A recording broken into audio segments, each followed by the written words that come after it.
அந்த ஆள் என்னை கண்ணா புண்ணான்னு திட்டி விட்டான் சார், அதை நினைச்சா எனக்கு ரொம்ப வருத்தமா இருக்கு அப்படின்னு சொல்லி கவலைப்பட்டார் ஒருத்தர். இதுல கவலைப்படுறதுக்கு என்ன இருக்குது அப்படின்னாரு ஒரு பெரியவர். அவர் ஒரு மகான். என்ன சார் இப்படி சொல்றீங்க, ஒருத்தர் நம்ம பார்த்து திட்டுனா வருத்தமா இருக்காதா அப்படின்னார்.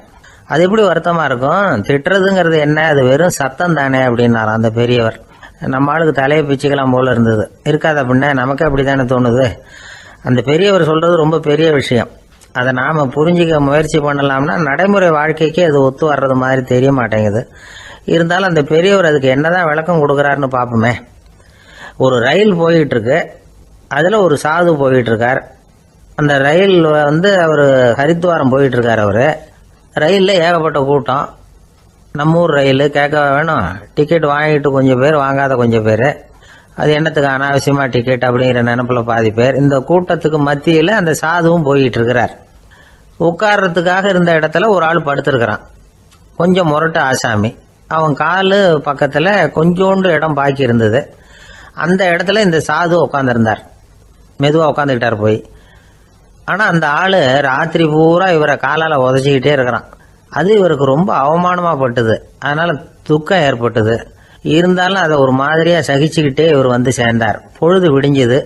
அந்த சாது ஹரித்வார் வந்து சேர்ந்தார். அங்க ஒரு பெரிய ஞானியை சந்திச்சார். ராத்திரி ரயில்ல அந்த ஆளு உதைச்சதையும் அதனால தனக்கு ஏற்பட்ட துக்கத்தையும் இந்த சாது அந்த ஞானிகிட்ட சொன்னார். சொல்லிவிட்டு, ஏன் சுவாமி, எனக்கு துக்கம் ஏற்பட்டதே அது தப்பா அப்படின்னு கேட்டார். தவறுதான் அந்த ஞானி. உனக்கு இன்னமும் தேக அபிமானம் போகலைங்கிறது தான் அது காட்டுது. அஷ்டாவக்கிரர் என்ன சொல்றார் தெரியுமா, உண்மையான ஞானி யாராவது தன்னை வந்தனை செய்தால் அதற்காக சந்தோஷப்பட மாட்டார், யாராவது நிந்தனை செய்தால் அதற்காக வருத்தப்பட மாட்டார் அப்படின்னு சொல்றார். நிந்தனைங்கிறது ஒரு ஒலி தான். தேகாபிமானம் இருக்கிற வரைக்கும் இந்த ஒலி நம்மளை வேதனைப்படுத்தும். நான் தேகம் இல்லை, ஆத்மா அப்படிங்கிற நினைவு இருந்தா இந்த ஒலி நம்மளை பாதிக்காது. மனு என்ன சொல்றார் தெரியுமா, ஒரு சாதகன் பாராட்டுதலை விஷம்னு நினைச்சு பயப்படணும், அவமானத்தை அமிர்தம்னு நினைச்சு சந்தோஷப்படணுங்கிறார். அவமானப்பட்டா கவலைப்படாம எப்படி இருக்க முடியும் அப்படின்னு தான் நமக்கு தோணும். அதனாலதான் நம்மள யாரும் இதுக்கு உதாரணமா யாரையும் காட்ட முடியல. புத்தரையும் கபீரையும் உதாரணமா காட்டுறாங்க. அவங்களுக்கெல்லாம் அவமானம் ஏற்பட்டப்போ கவலையே படலையாம். புத்தரை அவமானப்படுத்தணுங்கிறதுக்காக கௌசாம்பி ராணி ஒரு இளம் பெண்ணை கொலை பண்ணி சடலத்தை புத்தர் குடிசைக்கு முன்னாடி போட சொன்னார். போட்டாங்க. புத்தர் தான் அந்த பொண்ணை கெடுத்து கொலை பண்ணி விட்டாருன்னு எல்லாரும் நினைச்சாங்க. ஆனா புத்தர் இதை பத்தி கவலையே படல. அப்புறமா உண்மை தெரிஞ்சதும் புத்தர் புகழ் இன்னும் அதிகமாயிட்டு. ஒரு பெரிய சபையில ஒரு மோசமான பொண்ணு நுழைஞ்சு தனக்கும் கபீருக்கும் சம்பந்தம் உண்டுன்னு சொன்னா கபீர் கவலைப்படல. அவங்க மாதிரியெல்லாம் நாமளும் இருக்க கத்துக்கணும். நிந்தனை, அபகீர்த்தி, அவமானம் எல்லாம் ஆண்டவன் கொடுக்கிற பிரசாதம்னு நினைக்கணும் அப்படின்னு சொல்றார் அந்த ஞானி. இதை கேட்ட இந்த காலத்து ஆசாமி ஒருத்தர், நான் கூட அப்படிதான் சார், யாராவது அவமானப்படுத்தினா கவலைப்பட மாட்டேன். நேத்து கூட ஒருத்தர் என்ன பலார்னு அரைஞ்சுட்டார், நான் கொஞ்சம் கூட கவலைப்படல, பேசாம வந்துட்டேன்னார். ஏன் அப்படி வந்துட்டீங்க அப்படின்னு. அவர் அரைஞ்சதுலேயும் ஒரு அர்த்தம் இருந்தது, அதனாலதான் அப்படி வந்துட்டேன்னார். ஏன் அரைஞ்சாருன்னு கேட்டேன். 10 வருஷத்துக்கு முன்னாடி 15 ரூபா அவர்கிட்ட கடன் வாங்கினேன், அதை கேட்டு கேட்டு பார்த்துட்டு கடைசியா தான் அரைஞ்சார் அப்படின்னார். ஆண்டவனுடைய பிரசாதம் இவருக்கு அடிக்கடி கிடைக்கும் போல இருக்கு.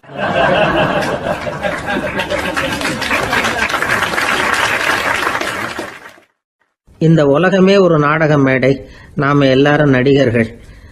இது ஞானிகள் சொல்றது. இது ஒரு பக்கம் இருக்கட்டும்.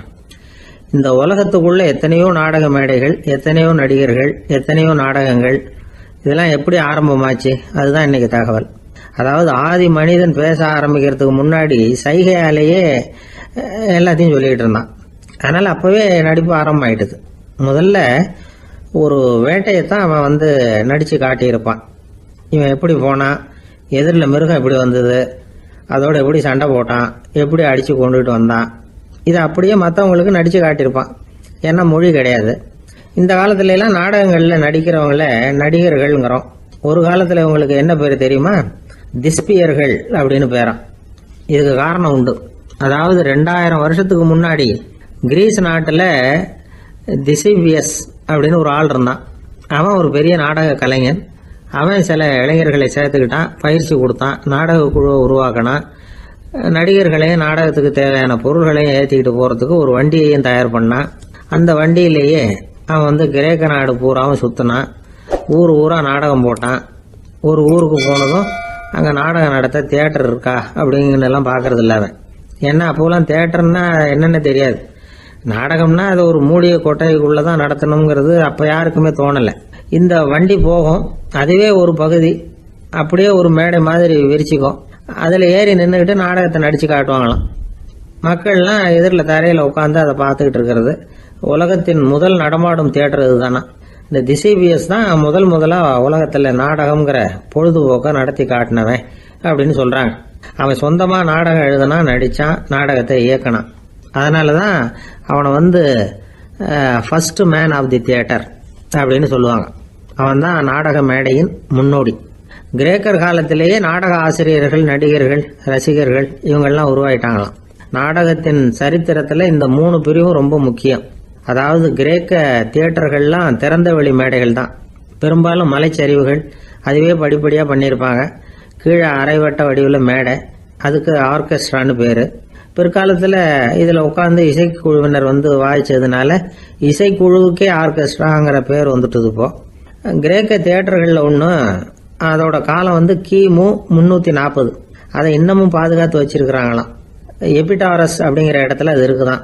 இன்னமும் அந்த தியேட்டரை பயன்படுத்திக்கிட்டு வர்றாங்களாம். சிறந்த கிரேக்க நாடகங்கள்லாம் அங்கே நடிக்கிறாங்களாம். ஆரம்ப காலத்திலேயே கட்டணம் கிடையாது, அப்புறம் பின்னாடி தான் நுழைவு கட்டணம்லாம் அப்படியே வந்துட்டு தான். நடிகர்கள் பளபளப்பான ஆடைகள் உடுத்தியிருப்பாங்களாம், இந்த குதிகால் உயர்ந்த காலணிகள் போட்டிருப்பாங்களாம். இதெல்லாம் பழைய குறிப்புகள். பலவிதமான உருவங்களில் மாஸ்க் அப்படின்னு சொல்லப்படுற முகமூடி, அதனால் ஒரே நடிகர் பல வேடங்களில் நடிக்கிறது உண்டான். ஆரம்பத்தில் பெண் நடிகர்கள் கிடையாது, எல்லாம் ஆண் நடிகர்கள் தான்.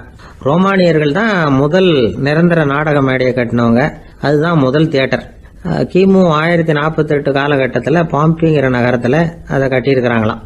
கிரேக்க ரோமானிய தியேட்டர்களின் அடிப்படையிலேயே இந்த இத்தாலிய வடிவ அமைப்பாளர்கள் இந்த குதிரை லாட வடிவில் ஒரு ஆடிட்டோரியத்தை உருவாக்கினாங்களாம். இப்படி அதை பற்றி நிறைய தகவல் இருக்குது. 1576 லண்டனில் இந்த வின்ஸ்பர்ரி, அப்புறம் இந்த பில்ட்ஸில், அப்புறம் ஜேம்ஸ் இப்படிங்கிறவர் முயற்சியால் தான் இங்கிலாந்தில் முதல் தியேட்டர் உருவாச்சான். அப்படி ஒருத்தர் இருந்தாராம். உலக நாடக மேடையின் வரலாறு இதுதான். அதாவது இப்பெல்லாம் அறிவியல் வளர்ச்சி அதிகமாயிட்டுது, திரைப்படம், தொலைக்காட்சி எல்லாம் வந்தாச்சு. ஒவ்வொரு வீடுமே ஒரு குட்டி தியேட்டர் மாதிரி ஆயிட்டுது. தொலைக்காட்சி முன்னாடி உட்காந்து எழுந்திருக்கவே மனசு வர்றதில்லை. ஒரு அம்மா ஒரு மனோதத்துவ டாக்டரை தேடிட்டு வந்தாங்களாம் இந்த காலத்தில். டாக்டர், எங்கள் வீட்டுக்காரர் எப்போ பார்த்தாலும் டிவி முன்னாடி உட்காந்துக்கிட்டு அதையே வெறிச்சு பார்த்துக்கிட்டு இருக்கிறார், உத்து பார்த்துக்கிட்டு இருக்கார், எனக்கு சந்தேகமாக இருக்குன்னாங்களாம். இது மனக்கோளாறு இல்லைங்க, ஆர்வ கோளாறு, அவ்வளவுதான், இதுக்காக பயப்படாதீங்கன்னாராம் டாக்டர்.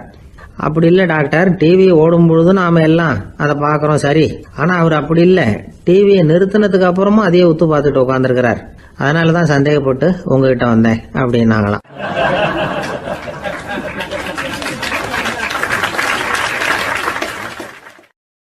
ஒரு ஊரில் ஒரு ராஜா இருந்தார். பெரிய அரண்மனையில் தான் இருக்கிறார். எல்லா வசதியும் இருந்தது. இருந்தாலும் அவர் எல்லாரும் சொல்கிறது எப்படி தெரியுமா, பிச்சைக்கார ராஜா. அப்படி ஒரு பேர் அவருக்கு நிலைச்சி போச்சு. ஜனங்களும் சரி, மற்ற தேசங்களில் உள்ளவங்களும் சரி, அவர் அந்த பேர் சொல்லியே குறிப்பிடுறது வழக்கமாக போட்டுது. இது அவருக்கு ரொம்ப கவலையாக போச்சு. என்ன இது, நம்மளை தேடி வர்றவங்களுக்கெல்லாம் நாம் சோறு போடுறோம், நம்ம புகழ்ந்து பாடல் ஏற்றி கொண்டு வர்ற புலவர்களுக்கெல்லாம் அவங்க எப்படி வந்தாலும் ஒருவேளை சோறு போடணுங்கிறது உத்தரவு. இவ்வளவுலாம் செஞ்சும் நம்மளை போய் பிச்சைக்கார ராஜான்னு எல்லாரும் சொல்கிறாங்களே, அது ஏன், எதுக்காக இப்படி சொல்கிறாங்க? இதுதான் ராஜாவுக்கு குழப்பம். சரி, இதை பற்றி நம்ம அமைச்சர்கள்கிட்ட கேட்கலாமா அப்படின்னு யோசனை பண்ணார். இந்த விஷயத்தை போய் அவங்ககிட்ட எப்படி கேட்கறதுன்னு அவருக்கு தயக்கமாக இருந்தது. கௌரவ குறைச்சலாக தெரிஞ்சுது அவருக்கு. சரி, சாதாரண குடிமக்கள்கிட்ட இதை பற்றி கேட்கலாமா அப்படின்னு யோசனை பண்ணார். கேட்கலாம், ஆனால் அவங்க யாரும் ராஜா முன்னாடி வந்து நின்று தைரியமாக பேசக்கூடிய அளவுக்கு இல்லை. ராஜாவோட குழப்பம் நாளுக்கு நாள் அதிகமாக போச்சு. கடைசியாக அவர் ஒரு முடிவுக்கு வந்தார். அதாவது இதை பற்றி ஒரு பிச்சைக்காரங்கிட்டே கேட்டு பார்த்துட்டா என்ன, இதுதான் அவர் பண்ண முடிவு. உடனே மாறு வேஷம் போட்டுக்கிட்டு நகர்வலம் போனார். ஒரு பிச்சைக்காரனை கண்டுபிடிச்சார். இதை பாருப்பா, நம்ம ராஜாவை எல்லாரும் பிச்சைக்கார ராஜான்னே சொல்கிறாங்களே, அதுக்கு என்ன காரணமாக இருக்கும் அப்படின்னு கேட்டார். அதுக்கு அவன் சொல்கிறான், இதுக்கான பதிலை இன்னும் ஒரு 30 நாளில் சொல்கிறேன் அப்படின்னா. உடனே இவருக்கு சந்தோஷம். உண்மையை அவங்ககிட்ட சொன்னார். நான் வேற யாரும் இல்லை, நான் தான் இந்த நாட்டு ராஜா. இப்போ நீ என் கூடவே வந்துடு, அரண்மனையிலேயே தங்கிக்கோ. 30 நாள் கழித்து எனக்கு பதில் சொல்லிவிட்டு அதுக்கப்புறமா நீ போகலாம் அப்படின்னு சொல்லி அழைச்சிட்டு வந்துட்டார். அரண்மனையில் ஒரு மூலையில் அவன் தங்கறதுக்கு இடம் கொடுத்தார். தினம் 2 வேளையும் இவனுக்கு சோறு போடுங்க அப்படின்னு உத்தரவு போட்டார். ராஜா கொடுத்த இடத்துல போய் உக்காந்துக்கிட்டான் அந்த பிச்சைக்காரன். தினமும் அந்த அரண்மனையில் நடக்கிறதையெல்லாம் கவனிச்சிக்கிட்டு வந்தான். வேளைக்கு சாப்பாடு வரும், சாப்பிட்டுக்கிட்டு இருக்கான். இப்படி 30 நாள் முடிஞ்சுது. ராஜா வந்தார். என்ன, என்னோட கேள்விக்கு பதில் என்னன்னு கண்டுபிடிச்சிட்டியான்னார். கண்டுபிடிச்சிட்டேன்னா. என்ன எல்லாரும் பிச்சைக்கார ராஜான்னு சொல்றாங்களே, அது நியாயமா படுதா உனக்குன்னு கேட்டார். நியாயமா தான் படுது, சந்தேகம் இல்லாம நீங்க பிச்சைக்கார ராஜா தான். என்னதான் நீங்க வசதியோடவும் படைபலத்தோடவும் இருந்தா கூட நீங்க எங்க வர்க்கத்தை சேர்ந்த ஆசாமி தான் அப்படின்னு அடிச்சு சொல்லிவிட்டான் அந்த ஆள். எதனால் அப்படி சொல்றேன்னு கேட்டார் இவர். அரசே, ஒரு உண்மையை கண்டுபிடிச்சு சொல்றதா நான் உங்ககிட்ட சொன்னேன். நீங்க ராஜ பரம்பரைன்னா உடனே உங்க கழுத்துல கிடக்கிற முத்து மாலையை கழட்டி பரிசா கொடுத்துருப்பீங்க, பொன்னையும் மணியையும் கொடுத்துருப்பீங்க. ஆனா நீங்க அப்படி செய்யல. என்ன ஒரு மூலையில உட்கார வச்சு 2 வேளை சோறு போட சொன்னீங்க. உங்களை தேடி யார் வந்தாலும், யார் பாராட்டி பேசினாலும் அல்லது பிரச்சனைகளை சொன்னாலும் நீங்க செய்யற ஒரே காரியம் சோறு போடுறது தான். பிச்சைக்காரனுக்கு சோறு மட்டும்தான் உலகம். உங்க விஷயத்திலையும் நீங்க அப்படித்தான் நினைக்கிறதாக தெரியுது. நல்லா கவனிங்க. எந்த ஒரு பிரச்சனைக்கும் சோறு தான் முடிவுன்னு நினைக்கிறீங்க பாருங்க. நீங்க சந்தேகமில்லாத எங்களை சேர்ந்த ஆளுதான் அப்படின்னு விட்டான் அந்த பிச்சைக்காரன். அதுக்கப்புறம் தான் அந்த ராஜா தன்னுடைய தவறுகளை எல்லாம் தேர்த்திக்கிட்டாராம். பசின்னு வர்றவங்களுக்கு சோறு தான் போடணும், அது தப்பு இல்லை. பாராட்ட வர்றவங்களுக்கெல்லாம் சோத்தையே போட்டு அனுப்புனா இப்படிதான் பேர் வரும். எனக்கு தெரிஞ்ச ஒருத்தர் தினமும் யாராவது ஒருத்தரை தன் வீட்டுக்கு அழைச்சிட்டு போவார், சாப்பாடு போட்டு அனுப்புவார். முன்னறிவிப்பு இல்லாம திடீர்னு ஒரு விருந்தாளியோட வீட்டுல போய் இவர் நிக்கிறது வழக்கம். அந்த அம்மாவும் இவருக்காக தயார் பண்ணி வச்சிருந்ததை இவர் அழைச்சிட்டு வந்திருக்கிற விருந்தாளிக்கு போட்டுருவாங்க. விருந்தாளி சாப்பிட்டுட்டு போனதுக்கு அப்புறம் இவர் மனைவி கிட்ட உனக்கு சிரமம் வேணாம் அப்படின்னு சொல்லிவிட்டு பக்கத்துல உள்ள ஒரு ஹோட்டலுக்கு போய் காசு கொடுத்து சாப்பிட்டுட்டு வந்துருவார். பல நாள் இப்படி நடக்கும். ஒரு நாள் அவரை தனியா கூப்பிட்டுக்கிட்டு போய் ஏன் இப்படி பண்றீங்கன்னு கேட்டோம். அதுக்கு அவர் சொல்றாரு, எங்க வீட்டு சாப்பாட்டுல இருந்து தப்பிக்கிறதுக்கு எனக்கு வேற வழி எதுவும் தெரியல சார், அதனாலதான் இப்படி பண்ணிட்டு இருக்கிறேன் அப்படின்னார் ரொம்ப பரிதாபமா.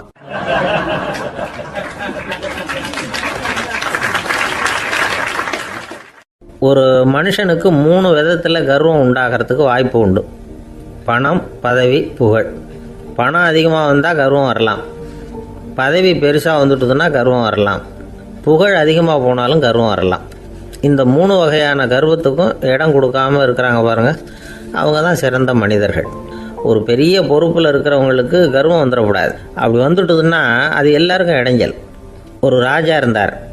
அவர் ஒரு நாள் தன்னுடைய தலைநகரத்தை சுற்றி வந்துக்கிட்டு இருந்தார். ஒரு இடத்துல ஒரு அழகான நிலத்தை பார்த்தார். ஆஹா, இந்த இடத்துல நமக்குன்னு ஒரு மாளிகையை கட்டினா எவ்வளோ நல்லா இருக்கும் அப்படின்னு நினச்சார். ராஜா நினச்சா அது முடியாத காரியமா? சரி, இந்த நிலம் யாருக்கு சொந்தம்னு விசாரிங்க அப்படின்னார் பக்கத்தில் இருந்தவங்கக்கிட்ட. அவங்கெல்லாம் ஓடி போய் விசாரித்தாங்க. அந்த இடம் ஒரு வயசான கிழவிக்கு சொந்தம், வயசான அம்மாவுக்கு சொந்தமாக. அந்த அம்மா தான் அதில் ஒரு குடிசையை போட்டு குடியிருந்துகிட்டு இருக்கிறாங்க. சரி, அந்த நிலத்துக்கு ஒரு விலையை நிர்ணயம் பண்ணி அதை அந்த வயசான அம்மா கிட்ட கொடுத்துருங்க அப்படின்னு உத்தரவு போட்டார் ராஜா. ஆனால் அந்த அம்மா, இது எங்கள் பூர்வீக இடம், இதை விற்க மாட்டேன் அப்படின்னு சொல்லிவிட்டுது. சரி, 2 பங்கு விலை கொடுக்குறோம்னு சொல்லி பாருங்க அப்படின்னாங்க. அப்படியே சொன்னாங்க அரண்மனை ஆட்கள். அதுக்கும் சம்மதிக்கலை அந்த அம்மா. இதை கேள்விப்பட்டதும் ராஜாவுக்கு கோபம் வந்துட்டுது. தன்னுடைய ஆளுங்களை கூப்பிட்டார். போய் அந்த குடிசையை பிரித்து எறிங்க, காசெல்லாம் ஒன்றும் கொடுக்காதீங்க அப்படின்னு கத்தினார். அவ்வளோதான். அடுத்த நிமிஷம் அரண்மனை ஆசாமிகள் போனாங்க, குடிசையை பிரித்து எரிஞ்சாங்க. அந்த வயசான அம்மா இருக்கு, அதுவும் அந்த இடத்த விட்டு துரத்தி விட்டாங்க. அந்த இடத்துல ஒரு அரச மாளிகையை கட்டி முடிச்சிட்டாங்க. அந்த வயசான அம்மா பாவம், ராஜாவே இப்படி பண்ணால் யாருக்கிட்ட போய் முறையிட முடியும்? ஒரு ஞானி இருந்தார், அவர்கிட்ட போய் சொன்னாங்க. அவர் இவங்க சொன்னதை கேட்டு மனசில் வச்சுக்கிட்டார். ஒரு நாள் அந்த ராஜாவே இந்த ஞானியை கூப்பிட்டார். புதுசாக ஒரு மாளிகை கட்டியிருக்கிறேன், வந்து பாருங்கன்னு. சரின்னு சொல்லி இந்த பெரியவர் ஒரு நாள் இந்த மாளிகைக்கு போனார். சும்மா போகல, ஒரு கழுதையையும் ஓட்டிகிட்டு போனார். கொஞ்சம் சாக்குகள், வெத்து சாக்கு, அதையும் எடுத்து கழுதை முதுகில் போட்டு கழுதையை ஓட்டிகிட்டு போகிறார். ராஜா பார்த்தார். அவருக்கு இது ஆச்சரியமாக இருந்தது. என்ன இது மாளிகைக்கு வந்துட்டு போங்கன்னு கூப்பிட்டா கழுதை சாக்கு இதெல்லாம் கொண்டு வராரு, ஒன்றும் புரியலையேன்னு நினச்சார். எதுக்காக இதெல்லாம்னு கேட்டார். அரசருடைய தோட்டத்திலேருந்து கொஞ்சம் மண் எடுத்துகிட்டு போகிறதுக்கு ஆசைப்பட்றேன், அதுக்கு நீங்கள் அனுமதி கொடுக்கணும் அப்படின்னாரு இவர். இது என்ன வேடிக்கையான கோரிக்கையாக இருக்குது அப்படின்னு நினச்சார் ராஜா. இருந்தாலும் மண் தானே கேட்குறாரு, எடுத்துகிட்டு போகட்டுமே அப்படின்னு நினச்சார். சரின்னு அனுமதி கொடுத்தார். அந்த பெரியவர் தோட்டத்துக்கு போனார், மண்ணை வெட்டினார், சாக்கில் போட்டு நிரப்புனார். ராஜாவை கொஞ்சம் கிட்ட வாங்கன்னு கூப்பிட்டார். இந்த மண் மூட்டையை தூக்கி கழுதையோட முதுகில் வைக்கணும், கொஞ்சம் உதவி பண்ணுங்கன்னார். ஓ பண்ணுறேனே அப்படின்னு சொல்லி ராஜா கிட்ட போனார். மூட்டையை தூக்கி பார்க்குறாரு, முடியல, திணறி போயிட்டார். இப்போ அந்த ஞானி பேசினாராம். அரசே, இந்த ஒரு சாக்கு மண்ணையே உங்களால் தூக்க முடியல, அந்த கிழவிகிட்ட இருந்து அந்த அக்கிரமமாக அபகரித்த இந்த தோட்டம் பூராவையும் சுமக்கணும்னு ஆசைப்படுறீங்களே, அது உங்களால் முடியுமா அப்படின்னு கேட்டாராம். ராஜா யோசனை பண்ண ஆரம்பித்தார். தன்னுடைய செயலுக்காக வருத்தப்பட்டாராம். அந்த வயசான அம்மாவை உடனடியாக வரவழைச்சார். தாயே, தப்பு பண்ணிட்டேன், என்னை மன்னிச்சுக்குங்க, இன்னையிலேருந்து இந்த மாளிகையும் தோட்டமும் உங்களுக்கு தான் சொந்தம் அப்படின்னு சொல்லிவிட்டாராம். போகிறப்ப இந்த உலகத்திலேருந்து எண்ணத்தை எடுத்துகிட்டு போக போகிறோம், அதனால் ரொம்பவும் அலட்டிக்க வேண்டியதில்லை, கர்வப்பட வேண்டியதில்லை அப்படிங்கிறது ஒரு பெரிய உபதேசம். ஒரு பெரிய மனுஷன் சாக கிடந்தார், ரொம்பவும் அழுதார். ஏன் அழறீங்க அப்படின்னு கேட்டாங்க சுற்றி இருந்தவங்க. நான் சாகிறதுக்காக கவலைப்படலை, நான் நம்ம ஜனங்களுக்காக எவ்வளவோ காரியம்லாம் செஞ்சுக்கிட்டு வந்தேன். நான் செஞ்சுக்கிட்டு வந்த சேவையை இனிமேல் யார் செய்ய போகிறாங்க, அது யாரால முடியும், அதை நினச்சி தான் அழறேன் அப்படின்னாராம். ஒருத்தர் முன்னாடி வந்தார். அதுக்காக நீங்கள் கவலைப்படாதீங்க, உங்கள் சேவையை தொடர்ந்து செய்கிறதுக்கு என்ன மாதிரி இளைஞர் பட்டாலும் தயாராக இருக்குது, இருந்தாலும் எங்கள் கவலை என்னென்னா அப்படின்னு இழுத்தார். என்ன சொல்லுங்கன்னு கேட்டார் அவர். நீங்கள் இது வரைக்கும் என்ன சேவை செஞ்சுக்கிட்டு வந்தீங்க, அதுதான் எங்களுக்கு இன்னமும் புரியாத புதிராக இருக்குது அப்படின்னாராம் அவர்.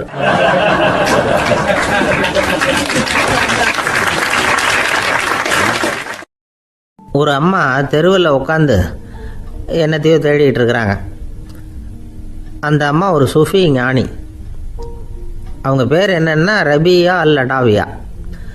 அந்த அம்மாவுக்கு கண் கூட தெளிவாக தெரியாது. அந்த பக்கமாக வந்த சில பேர் இவங்களுக்கு உதவி செய்கிறதுக்காக வந்தாங்க. என்ன தேடிகிட்டு இருக்கிறீங்க அப்படின்னு கேட்டாங்க. இதுக்கு அந்த அம்மா, அந்த கேள்வி அவ்வளோ முக்கியத்துவம் இல்லை, நான் தேடிகிட்டு இருக்கிறேன், உங்களால் முடிஞ்சால் எனக்கு உதவி பண்ணலாம் அப்படின்னாங்களாம். உதவி செய்ய வந்தவங்களுக்கு ஆச்சரியம். எதை தேடுறோங்கிறது தெரியாமல் இப்படி ஏன் நேரத்தை செலவழிக்கிறீங்க, நாங்கள் எப்படி உங்களுக்கு உதவ முடியும், எங்களுக்கு ஒன்றும் புரியலையே அப்படின்ட்டுருக்காங்க.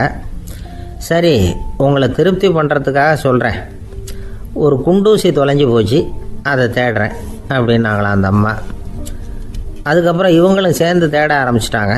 கொஞ்ச நேரம் ஆச்சு, ஒன்றும் கிடைக்கல. உதவி செய்ய வந்தவங்களும் அழுத்து போட்டாங்க. அப்புறம் கேட்டாங்க, இதை பாருங்கம்மா, இது ரொம்பவும் பெரிய தெரு, அகலமான தெரு, அதனால் குறிப்பாக நீங்கள் எந்த இடத்துல அந்த குண்டூசியை தொலைச்சிங்க அதை சொல்ல முடியுமான்னாங்களாம். இதுக்கு அந்த அம்மா, நீங்கள் மறுபடியும் அர்த்தமில்லாத கேள்வியை கேட்குறீங்க, உங்கள் கேள்விக்கும் நான் தேடுறதுக்கும் என்ன சம்மந்தம்னாங்களாம். இதை கேட்டதும் அவங்க ஒரு மாதிரி ஆயிட்டாங்க. என்னம்மா நீங்கள் பைத்தியம் மாதிரி பேசுகிறீங்க அப்படின்னாங்களாம். சரி, உங்களை மறுபடியும் திருப்திப்படுத்துறதுக்காக சொல்கிறேன், அதை நான் எங்கள் வீட்டில் தொலைச்சிட்டேன் அப்படின்னாங்களாம். அப்புறம் எதுக்காக இங்கே வந்து தேடிட்டு இருக்கிறீங்க அப்படின்னு கேட்டிருக்காங்க. ஏன்னா இங்கே தான் வெளிச்சம் அதிகமாக இருக்குது, அங்கே வீட்டுக்குள்ளே இருட்டாக இருக்குது, அதனால் இங்கே வந்து தேடுறேன், வெளிச்சம் உள்ள இடத்துல தானே தேட முடியும் அப்படின்னாங்களாம் அந்த ஞானி. இந்த கதைக்கு என்ன அர்த்தங்கிறத பெரியவங்க சொல்கிறாங்க. அதாவது இந்த தேடுதல்ங்கிறது ஒரு வியாதி. அது நம்ம சதா அலைய வைக்கும், பைத்தியமாக மாற்றுறதுக்கு முயற்சி பண்ணோம். ஒரு காலம் அது நிறைவு அடையவே அடையாது. வாழ்வுங்கிறது ஒரு புரிந்து கொள்ள முடியாத சதா இயங்கி கொண்டிருக்கிற ஒரு செயல். அதுக்கு ஆரம்பமும் இல்லை, முடிவும் கிடையாது. எதையோ தேடணும் அப்படிங்கிற உந்துதல் நமக்குள்ளே இருக்கும், ஆனால் குறிப்பாக எதை தேடிட்டு இருக்கிறோம் அப்படிங்கிறது புரியாது. அப்படி ஏதாவது ஒன்றை தேடி அடைஞ்சிடுறோம்னு வச்சுக்கோங்க, உடனே ஒரு அதிருப்தி வந்துடும். அதனால் வாழ்க்கைங்கிறது சலிப்பு நிறைந்தது அப்படிங்கிற எண்ணத்தை உண்டாக்கிக்கிறோம். ஒன்று அடைஞ்சதுக்கு அப்புறம் இன்னொன்று தேட ஆரம்பிச்சிருவோம். ஆக இந்த தேடல்ங்கிறது நாம் ஒன்று அடைஞ்சாலும் அடையாவிட்டாலும் தொடர்ந்து நடந்துக்கிட்டு தான் இருக்கும். இதுக்கு முடிவே கிடையாது. இந்த உண்மையை நாம் நல்லா புரிஞ்சுக்கணும் அப்படிங்கிறது பெரியவங்களுடைய கருத்து. ஏழையும் தேடுறான், பணக்காரனும் தேடுறான், நோயாளியும் தேடுறான், நோய் இல்லாதவனும் தேடுறான், அதிகாரம் உள்ளவனும் தேடுறான், அதிகாரம் இல்லாதவனும் தேடுறான், முட்டாளும் தேடுறான், அறிவாளியும் தேடுறான். ஆனால் யாரும் இதை தான் தேடி சாதிக்க போகிறோம், இதுதான் முடிவு அப்படின்னு திட்டவட்டமாக சொன்னதில்லை. ஒன்று அடைஞ்சதும் இன்னொன்று தேட ஆரம்பிச்சிடுறாங்க, அவ்வளோதான். அதாவது உங்களின் தேடுபவர் உங்கள் உள்ளே தான் இருக்கிறார், அவரை தேடி கண்டுபிடியுங்கள். இதுதான் ஞானிகள் நமக்கு சொல்லுகிற ஒரு ஆலோசனை. நம்மால் ஒருத்தன் ஜெயிலில் இருந்தான். இன்னொரு கைதி அவனை பார்த்து கேட்டான், ஏன்பா உன்னை பார்க்குறதுக்கு வெளியிலேருந்து யாருமே இங்கே வர்றது இல்லையே, உனக்கு சொந்தக்காரங்களே கிடையாதா அப்படின்னு கேட்டானா. ஏன் இல்லை, எனக்கு சொந்தக்காரங்க நிறைய பேர் உண்டு, அவங்க என்னை பார்க்க வராததுக்கு காரணம் வேற அப்படின்ட்டுருக்கான் இவன். என்ன காரணம்னு கேட்டான் அவன். அதுக்கு இவன் சொன்னானா, அதுக்கு என்ன காரணம்னா அவங்க எல்லாரும் இங்கே உள்ளேயே இருக்கிறாங்க அப்படின்னானா.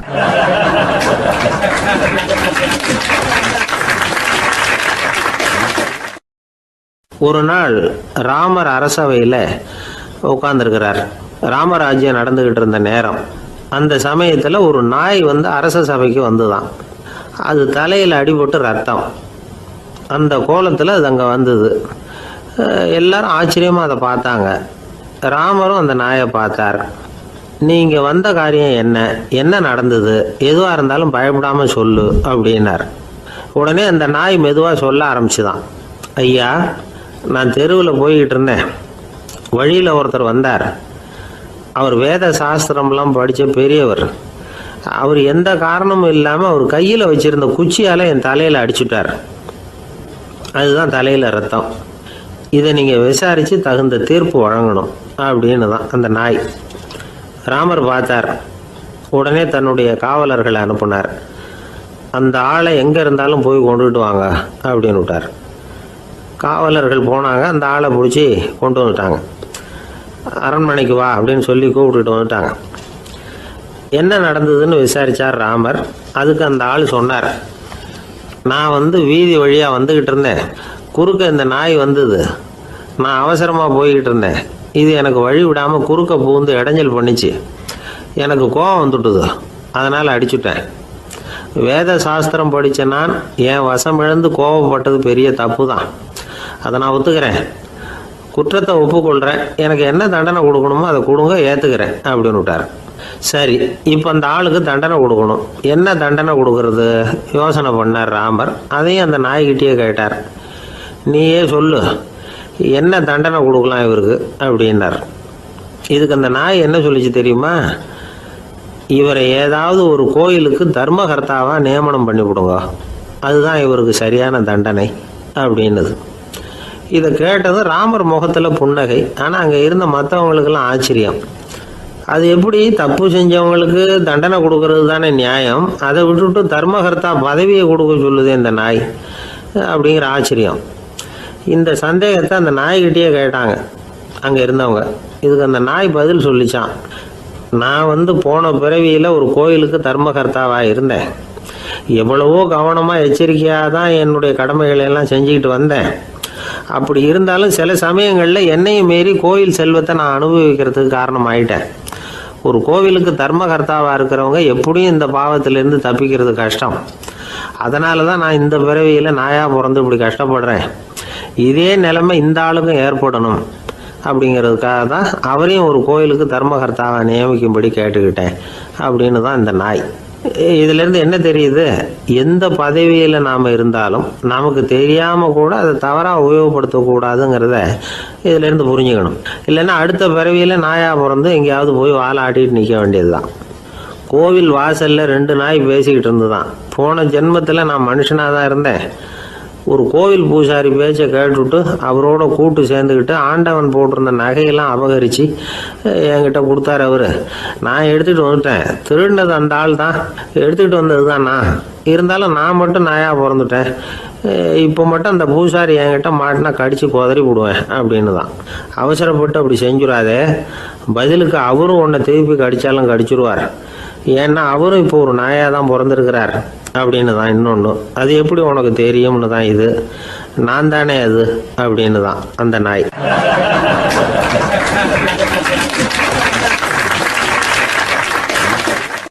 நம்மக்கிட்ட ஒருத்தன் தப்பாக நடந்துக்கிட்டானா உடனே நாம் என்ன செய்வோம்? கையை ஓங்கிட்டு அவனை அடிக்க போவோம். நாம் அவங்ககிட்ட அவனை விட ஒருபடி மேலாக தப்பாக நடந்துக்குவோம். ஆனால் பெரியவங்கள்லாம் அப்படி நடந்துக்கிறது இல்லை. இன்னா செய்தாரை ஒருத்தல் அவர் நாண நன்னயம் செய்து விடல் அப்படின்னு வள்ளுவர் சொல்லியிருக்கார் இல்லையா? அதுக்கு தகுந்த மாதிரி நடந்துக்குவாங்க. பாயசித் விஸ்தாமிங்கிறவர் ஒரு பெரிய ஞானி. அவர் ஒரு நாள் ராத்திரி ரொம்ப நேரம் மசூதியில் இருந்துட்டு வீட்டுக்கு திரும்பி வந்துக்கிட்டு இருக்கிறார். வழியில் ஒரு குடிகாரன், அவன் கையில் ஒரு இசைக்கருவி, அதை கண்ணா பின்னான்னு மீட்டிக்கிட்டு வாய்க்கு வந்தபடி என்னத்தையோ பாட்டுன்னு நினச்சிக்கிட்டு பாடிக்கிட்டு அவன் பாட்டு கிடக்கிறான் வழியில். அதோடு இருந்தாலும் பரவாயில்ல, அந்த பக்கமாக வழியில் போகிறவங்க வர்றவங்களையெல்லாம் பார்த்து கண்ணா பின்னான்னு திட்டிக்கிட்டு இருக்கிறான், ரொம்ப வளர்க்குறான். பாயசித் பிஸ்தாமிங்கிற அந்த பெரியவர் அந்த வழியாக போகிறார். அவனை பார்க்குறார். அவனுடைய நிலைமையை பார்த்துட்டு பரிதாபப்படுறார். ஏன்பா இது மாதிரியெல்லாம் நடந்துக்கிற, இப்படி நடக்கலாமா அப்படின்னு ஏதோ கொஞ்சம் புத்திமதி சொல்கிறதுக்கு ஆரம்பித்தார். அவனுக்கு கோபம் வந்துட்டுது. கையில் வச்சிருந்த வாத்திய கருவி அதால் ஓங்கி அந்த பெரியவர் தலையில் ஒரு அடி கொடுத்தான். ரத்த காயம் ஏற்பட்டு போச்சு. அவன் கையில் இருந்த இசைக்கருவியும் அடித்த வேகத்தில் ரெண்டாக உடஞ்சி போச்சு. அவ்வளோ வேகமாக அடிச்சிருக்கான். இவ்வளவு தூரத்துக்கு நடந்து போச்சுல்ல, அந்த மாபெரும் ஞானி வாயை திறந்து ஒரு வார்த்தை கூட பேசலை. பேசாமல் தலையை பிடிச்சிக்கிட்டு அவர் பாட்டுக்கு போயிட்டார். மறுநாள் அந்த பெரியவர் என்ன பண்ணார் தெரியுமா? கொஞ்சம் இனிப்பு பண்டங்கள், கொஞ்சம் பணம், இது ரெண்டையும் ஒரு ஆள் மூலமாக அனுப்பி வச்சார் அந்த குடிகாரனுக்கு. அவனுக்கு ஒன்றும் புரியல. என்ன விவரம்னு விசாரித்தான். வந்த ஆள் ஒரு கடுதாசியை நீட்டினான். அதில் விவரம் இருந்தது. ஞானி எழுதியிருக்கிறார், இதை பாருப்பா, உங்களுடைய இசைக்கருவி உடையறதுக்கு என்னுடைய தலை காரணமாக ஆயிட்டுது. அதுக்காக நான் ரொம்ப வருத்தப்படுறேன். அதுக்காக தான் பணம் அனுப்பி வச்சுருக்கேன். வேறு புதுசாக ஒரு இசைக்கருவி வாங்கிக்கோ. அப்புறம் இன்னொரு விஷயம், நேற்றுக்கு ராத்திரி என்கிட்ட ஏகப்பட்ட கசப்பான வார்த்தைகளை பேசினேன். இதோடு அனுப்பியிருக்கிற இனிப்பு பண்டங்களை சாப்பிட்டு உன்னுடைய நாவில் உள்ள கசப்பை மாற்றிக்கோ அப்படின்னு அதில் எழுதப்பட்டிருந்தது. இந்த சமயத்தில் அவன் குடி மயக்கத்தில் இல்லை, கிழிஞ்சு போயிருந்த நேரம் இது. அதனால் அதை படித்த உடனே அவனுக்கு ரொம்ப வெக்கமாக போச்சு. தலை குனிஞ்சான், யோசனை பண்ணான். கொஞ்ச நேரத்தில் தன்னுடைய நண்பர்கள் சில பேரையும் கூப்பிட்டுக்கிட்டு நேராக அந்த ஞானி இருக்கிற இடத்துக்கு ஓடினான். அவர் காலில் விழுந்தான். அவர்கிட்ட மன்னிப்பு கேட்டுக்கிட்டான். பெரியவங்களே தெரியாமல் நான் இந்த பாவ செயலை பண்ணிவிட்டேன், என்னை மன்னிச்சுங்க. உங்களுடைய பொறுமையும் போதனையும் என்னுடைய கண்ணை திறந்துட்டுது. இனிமேல் நானும் என்னுடைய நண்பர்களும் நல்ல வழியில் திருந்தி வாழ போகிறோம் அப்படின்னா. ஞானி செய்த நன்னயம் குடிகாரனை எப்படி திருத்திருக்கு பார்த்தீங்களா? இந்த கதையை கேட்டுவிட்டு ஒருத்தர் சொன்னார், என் வாழ்க்கையில் கூட அப்படி ஒரு சம்பவம் நடந்தது சார். நானும் ஒரு நாள் ராத்திரி ஓவராக குடிச்சிட்டு ஒரு கிட்டாரை வாசிச்சுக்கிட்டு கண்ணாபின்னான்னு உளறிக்கிட்டு திட்டிக்கிட்டு இருந்தேன். அந்த சமயம் அந்த வழியாக ஒருத்தர் வந்தார். ஓங்கி தலையில் ஒரே ஒரு அடி, ரத்தம் வந்துட்டுது. அதுக்கப்புறம் என் மனசு தெரிந்துட்டுது சார் அப்படின்னார். அப்படியா என்ன ஆச்சரியமா? ஆமாம் சார், அடி விழுந்தது அவர் தலையில் இல்லை, என் தலையில். வந்தவர் என்ன அப்படி அடிச்சுட்டார். மயக்கம் தெளிஞ்சதுக்கு அப்புறம்தான் எனக்கு விவரம் புரிஞ்சுது. அவர் ஒரு போலீஸ்காரர் அப்படின்னார் ரொம்ப சோகமா.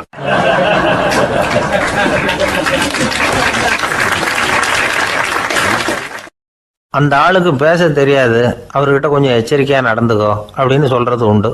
அப்படின்னா என்ன அர்த்தம்? அவர் இன்னமும் குழந்தையாகவே இருக்கிறாரு, இன்னும் பேச்சு வரலன்னு அர்த்தம்? அப்படி இல்லை, அவருக்கு நாகரிகமாக பேச தெரியலன்னு அர்த்தம். பேசுறதுங்கிறது மனுஷனால் மட்டுமே முடியக்கூடிய ஒரு காரியம். அப்படி இருந்தும் அதோட பெருமையை அவன் இன்னமும் சரியாக புரிஞ்சிக்கலன்னு தான் சொல்லணும். அதனால தான் அவன் அளவுக்கு அதிகமாக வார்த்தைகளை கொட்டி விடுறான். அதுக்கப்புறம் அதையெல்லாம் திருப்பி அள்ள முடியாமல் கிடந்து கஷ்டப்படுறான். கொட்டின வார்த்தையை அள்ள முடியுமா? ஒருத்தரை இன்னைக்கு பார்த்து முட்டாள்னு திட்டி விடுறீங்க, நாளைக்கு மறுபடியும் அவர்கிட்ட போய் நேற்றுக்கு உன்னை முட்டாள்னு சொல்லிவிட்டேன், அந்த வார்த்தையை திருப்பி கொடு, வாங்கிட்டு போயிடுறேன் அப்படின்னு சொல்ல முடியும்? அவன் கோபக்காரனாக இருந்தால் நேற்றுக்கே அதை வேறு விதமாக அவங்களுக்கு திருப்பி கொடுத்துருப்பான். உலகத்தில் எவ்வளவோ ஜீவராசிகள் இருக்குது, அதுக்கெல்லாம் வாய் இருக்குது. அந்த வாயெல்லாம் எதுக்கு உபயோகம்? சாப்பிட்றதுக்காக. ஆனால் நமக்கு இருக்கிற வாய் சாப்பிட்றதுக்காக மட்டும் இல்லை, பேசுகிறதுக்காகவும் தான். பேச முடியலன்னா வாய் இருந்தால் கூட அது வாயில்லா ஜீவன் தான். ஒரு பையனை பார்த்து அது வாய் உள்ள புள்ள பொழைச்சிக்கும் அப்படின்னா மற்ற பையன்களுக்கெல்லாம் முகத்தில் வாயே இல்லைன்னு அர்த்தம்? அப்படி இல்லை, அந்த பையன் கொஞ்சம் கெட்டிக்காரத்தனமாக பேசுவான்னு அர்த்தம். அதனால் எப்படி பேசணும் அப்படிங்கிறத நாம் முக்கியமாக தெரிஞ்சுக்கணும். இதுக்கு 8 விதமான குறிப்புகளை நம்ம பெரியவங்க சொல்லியிருக்கிறாங்க. பேச்சுக்கு 8 அங்கங்கள் உண்டு அப்படின்னு அவங்க சொல்கிறாங்க. அதெல்லாம் என்னென்ன அப்படின்னா, உண்மை, நன்மை, அன்பு, நிதானம், இனிமை, ஆழம், சமயமறிதல், சபையறிதல். இந்த 8 தன்மையும் பேச்சில் இருக்கணுமா. இதையே கொஞ்சம் விவரமாக சில பேர் போர்டில் எழுதி வச்சுருப்பாங்க. அதாவது எழுத்துலையாவது அதெல்லாம் இருக்கட்டுமே அப்படின்னு நினச்சி நீங்கள் கூட சில இடங்களில் இதை பார்த்துருக்கலாம். அதாவது உண்மையே பேசுக, நன்மையே பேசுக, அன்பாக பேசுக, நிதானமாக பேசுக, இனிமையாக பேசுக, ஆழமுடையதாக பேசுக, சமயமறிந்து பேசுக, சபையறிந்து பேசுக, இப்படி எழுதி வச்சுருப்பாங்க. இந்த 8 அம்சமும் சரியாக பொருந்தி இருந்தால் தான் அது பேச்சு. மற்றதெல்லாம் பேச்சாகிடாது. பேச்சு ஒரு சிறந்த கலை. எல்லாத்தையும் விட பேசாமல் இருந்தும் பழகணும், அது ரொம்ப முக்கியம். உண்மையே பேசணும். சத்தியத்துக்கு மதிப்பு கொடுக்குறவங்கள தான் சரித்திரம் மதிக்கும். உண்மை பேசினா மட்டும் போதாது, அந்த உண்மையில் நன்மை கலந்துருக்கணும். கொலைகாரனுக்கு பயந்துக்கிட்டு ஒருத்தன் உங்கள் வீட்டுக்குள்ளே ஒளிஞ்சிருக்கிறான். அந்த முரட்டை ஆசாமி கையில் அறிவாளோடு வந்து அவங்க வந்தானான்னு உங்ககிட்ட கேட்குறான்னு வச்சுங்க. உண்மை தான் உயர்வு தரும் அப்படின்னு நினச்சிக்கிட்டு, ஆமாம் உள்ளே தான் இருக்கிறான், அடுப்பங்கரையில் குதிருக்கு பின்னாடி உட்காந்துருக்கிறான், போய் பிடிச்சிட்டு போங்க அப்படின்னு சொல்லுவீங்க. அது நன்மை இல்லாத உண்மை. அதனால் பிரயோஜனம் கிடையாது. அதே மாதிரி உங்கள் பேச்சில் அன்பு இருக்கணும், நிதானம் இருக்கணும், இனிமை இருக்கணும், சிந்தித்து பேசணும், சமயம் அறிந்து பேசுகிறதும் முக்கியம். அதை பற்றி நமக்கு வேறு யாரும் சொல்லிக் கொடுக்க வேண்டியதில்லை. எந்த நேரத்தில் யாருக்கிட்ட எப்படி பேசினா காரியம் நடக்கும் அப்படிங்கிறது நமக்கு நல்லா தெரியும். அது கைவந்த கலை. அவையறிந்து பேசுகிற திறமை பேச்சாளர்களுக்கு ரொம்ப அவசியம். அது இல்லைன்னா நிலைமை பரிதாபமாயிடும். ஒரு பேச்சாளர் ரொம்ப மும்முரமாக பேசிக்கிட்டே இருந்தாராம். ரொம்ப நேரம் நிறுத்தவே இல்லை, பேசிக்கிட்டே இருக்கிறார். சபையில் இருந்தவங்கலாம் ஒவ்வொருத்தராக எழுந்திரிச்சு போய்கிட்டே இருக்கிறாங்க. கடைசியில் 2 பேர் தான் அக்கறையாக பேசுகிறவரை கவனிச்சிட்டு உட்காந்துருந்தாங்களாம். மேடையில் பேசிக்கிட்டு இருந்தவர் அவங்கள பார்த்து சொன்னாராம், எனக்கு கூட்டம் முக்கியம் இல்லை, எவ்வளவு பேர் என் பேச்சை கேட்குறாங்க அப்படிங்கிறது முக்கியம் இல்லை. நீங்கள் 2 பேராவது ஊக்கமாக என்னை கவனிச்சிக்கிட்டு உட்காந்துருக்குறீங்க, அது போதும். உங்களுக்காகவே நான் பேசிக்கிட்டு இருக்கிறேன் அப்படின்னார். இதை கேட்டதும் உட்காந்துருந்த 2 பேரில் ஒருத்தர் எழுந்திருச்சு, அப்படி இல்லைங்க, நாங்கள் 2 பேரும் நீங்கள் பேசி முடித்த உடனே தொடர்ந்து பேச வேண்டிய ஆளுங்க, அதுக்காக தான் காத்துக்கிட்டு இருக்கிறோம், சீக்கிரம் முடிங்க அப்படின்னாங்களாம்.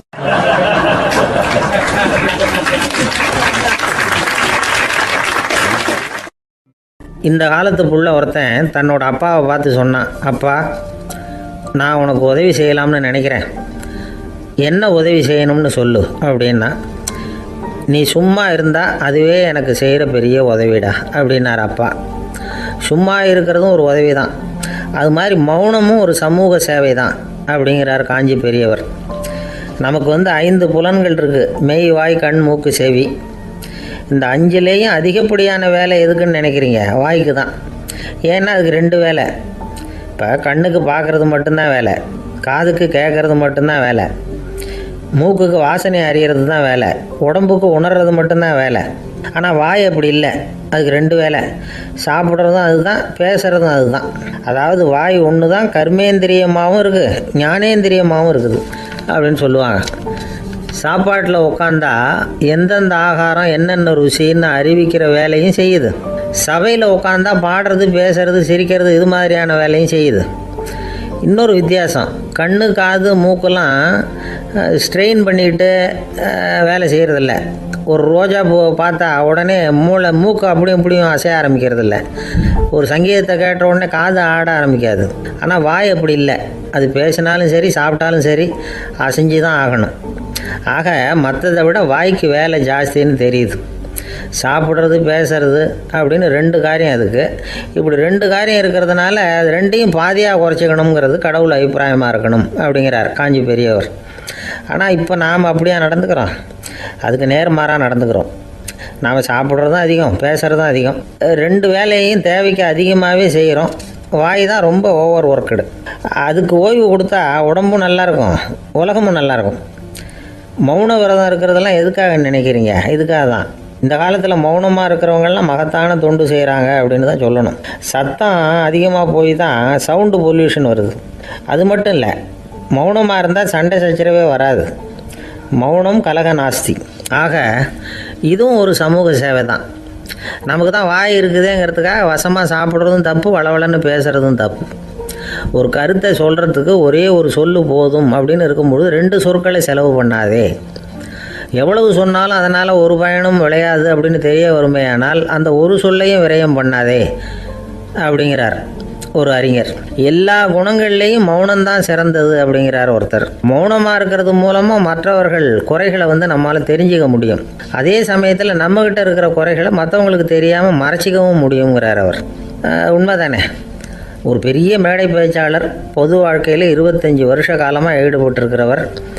அவர் மனைவி ஒரு நாள் சொன்னாங்க, எங்கள் வீட்டுக்காரர் 25 வருஷ காலமாக பொது வாழ்வில் ஈடுபட்டிருந்தா கூட இந்த மாதம் 10ஆம் தேதியிலேருந்து தான் மக்களுக்கு சேவை செய்ய ஆரம்பிச்சிருக்கார் அப்படின்னு நாங்கள் ரொம்ப பெருமையாக. 10ஆம் தேதிக்கு அப்படி என்ன விசேஷம் அப்படின்னு கேட்டோம். அன்னையிலேருந்து தான் அவர் மேடையில் பேசுகிறத நிறுத்தினார் அப்படின்னாங்க அந்த அம்மா.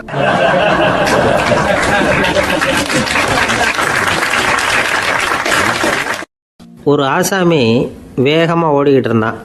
ஏன் இப்படி ஓடுறேன்னு கேட்டார் இன்னொருத்தர். அங்கே ஒரு ஆள் அடிபட்டு கிடக்கிறான், அதை பார்த்தேன், உடனே ஓடுறேன்னா. எங்கேன்னு கேட்டார். ஆஸ்பத்திரிக்குன்னா. ஒரு ஆள் அடிபட்டு கிடக்கிறத பார்த்தா உடனடியாக நாம் செய்ய வேண்டியது முதல் உதவி, அதுக்கப்புறம் தான் ஆஸ்பத்திரி. இன்றைக்கி விபத்துங்கிறது சர்வசாதாரணமாக நடந்துக்கிட்டு இருக்குது. வாகன விபத்து, வெடிகுண்டு விபத்து, தீ விபத்து, கட்டடம் சரியறது, பூகம்பம், இப்படி நிறைய நடக்குது. ஒரு விபத்தை பார்த்துட்டா நம்மளில் பல பேர் நமக்கு என்னத்துக்கு வம்புன்னு ஒதுங்கி போயிடுறதும் உண்டு. சில பேர் துணிஞ்சு கிட்ட போய் உதவி செய்கிறதும் உண்டு. அப்படி உதவி செய்ய நினைக்கிறவங்களுக்கு உபயோகப்படுற தகவல் இது. விபத்தில் காயமடைஞ்சவங்களை 3 பிரிவாக பிரிக்கலாமா. முதல் வகை கொஞ்சம் சீரியஸானது, உயிருக்கு உடனே ஆபத்து தரக்கூடியது. மூளை காயம், முகம், கழுத்து காயங்கள், இருதயம், நுரையீரல் காயங்கள், வயத்தில் உள்ளுறுப்பு காயங்கள், அதிகப்படியான இரத்தப்போக்கு, இதனால எல்லாம் பாதிக்கப்பட்டிருந்தால் அது முதல் வகை அப்படின்னு நாமளே மனசுக்குள்ளே முடிவு பண்ணிக்கணும். இவங்களுக்கெல்லாம் உடனடியாக முதல் உதவி கொடுக்கணும். தாமதப்படுத்தாமல் ஆஸ்பத்திரிக்கு கொண்டுகிட்டு போயிடணும். இப்படி கொஞ்சம் எச்சரிக்கையாக நடந்துக்கிட்டால் அவங்களில் பல பேரை காப்பாற்றி போடலாம். 2வது வகை எப்படின்னா, முதல் உதவி விரைவாக கிடைச்சா உயிர் பிழைக்கக்கூடிய மார்பு காயங்கள், கைகால் எலும்பு முறிவு, இடுப்பு முதுகெலும்பு காயம், சீரான இரத்த சேதம், இப்படிப்பட்டவங்களை 2வது வகையாக பிரிக்கணும். ஆபத்து இல்லாத சிராய்ப்புகள், சிறு காயங்கள், இரத்த உறைவுகள், இதனால் பாதிக்கப்படுறவங்க 3வது வகை. ஒருத்தர் தலையில் அடிபட்டு நினைவு விழுந்துட்டாருன்னு வச்சுங்க, அவருக்கு வாந்தி வர்றதுனால புறையேறி மூச்சு அடைப்பு உண்டாகும். இப்படி ஆகாமல் இருக்கிறதுக்காக தலையை ஒரு பக்கமாக சாய்ச்சி வைக்கலாம். நாடி துடிப்பையும் இதய துடிப்பையும் தொட்டு பார்க்கணும். அது குறைஞ்சிருந்தாலும் சரி, நின்று இருந்தாலும் சரி, அவர் மார்பை நிமிஷத்துக்கு 80 தடவை உள்ளங்கையால் அழுத்தி இதய துடிப்பை மீட்கிறதுக்கு உதவி பண்ணணும். கழுத்தில் காயம்பட்டாலும் ஆபத்து அதிகம். கழுத்துக்கு அடியில் ஒரு துண்டை மடித்து வைக்கலாம். 2 பக்கமும் சின்ன தலையணை அல்லது துணி மடிப்புகளை வச்சு கழுத்தை அதிகமாக அசையாமல் பார்த்துக்கலாம். முதுகெலும்பு முறிஞ்சிருக்குமோ அப்படிங்கிற சந்தேகம் இருந்ததுன்னா அவரை அதிகமாக அசைய விடக்கூடாது. அதிகமாக அசைஞ்சால் தண்டு இடத்துல பாதிப்பு ஏற்பட்டு கைகால் விளங்காமல் போயிடும். அவரை ஒரு கனமான போர்வை இல்லைன்னா பாயில் படுக்க வச்சு 4 பேர் மெதுவாக தூக்கி மருத்துவ உதவிக்கு அனுப்பி வைக்கலாம். கையெலும்பு முறிஞ்சிருந்தால் முறிஞ்ச பாகத்தை உடம்போடு சேர்த்து அசையாமல் கட்டி போடலாம். கால் எலும்பு முறிஞ்சிருந்தால் மற்ற காலோடு சேர்த்து கட்டி போடலாம். முறிஞ்ச பாகம் தொங்காமல் பார்த்துக்கணும். அப்போ தான் வீக்கம் உண்டாகாமல் இருக்கும். வெட்டு காயம், குண்டடிப்பட்ட காயம், இதிலெல்லாம் ரத்தப்போக்கு அதிகமாக இருக்கும். ரத்தம் வெளியேற ஆபத்து அதிகம். சுத்தமான துணியை பல மடிப்புகளை மடித்து காயத்தின் மேலே வச்சு அழுத்தமாக ஒரு 10 நிமிஷம் பிடிச்சிக்கணும். ரத்தம் நின்ன உடனே காயத்துக்கு கட்டு போடலாம். சில சமயம் காயம்பட்ட பாகத்தை உயரமாக தூக்கி பிடிச்சிக்கிட்டா தான் ரத்த கசிவு நிற்கும். இந்த விவரங்களையெல்லாம் கொஞ்சம் மனசில் வாங்கி வச்சுக்கிட்டோம்னா சமயத்தில் உதவும். ஏன்னா இந்த காலத்தில் விபத்து எந்த ரூபத்தில் எப்போ வரும்னு யூகிக்கவே முடியல. நண்பர் ஒருத்தர் சொன்னார், நேற்றுக்கு பாருங்கள் சார், என் கண்ணு முன்னாடியே ஒரு சின்ன விபத்து நடந்ததுன்னார். என்னன்னு விசாரித்தோம். ஒரு பஸ்ஸில் வந்துக்கிட்டு இருந்தேன். அந்த பஸ்ஸில் பின்பக்கம் படி ஓரமாக நின்றுக்கிட்டு இருந்த ஒருத்தர் ரோட்டில் விழுந்துட்டார். டிரைவர் அதை கவனிக்கலை, நிறுத்தாமல் அவர் பாட்டுக்கு போகிறாருனார். கண்டக்டர் உடனே விசில் கொடுத்து பஸ்ஸை நிறுத்த வேண்டியது தானே அப்படின்னோம். அதுதான் சார் முடியாமல் போச்சுன்னார் அவர். ஏன்னு கேட்டாங்க. தவறி கீழே விழுந்ததே அந்த கண்டக்டர் தான் சார் அப்படிங்கிறார்.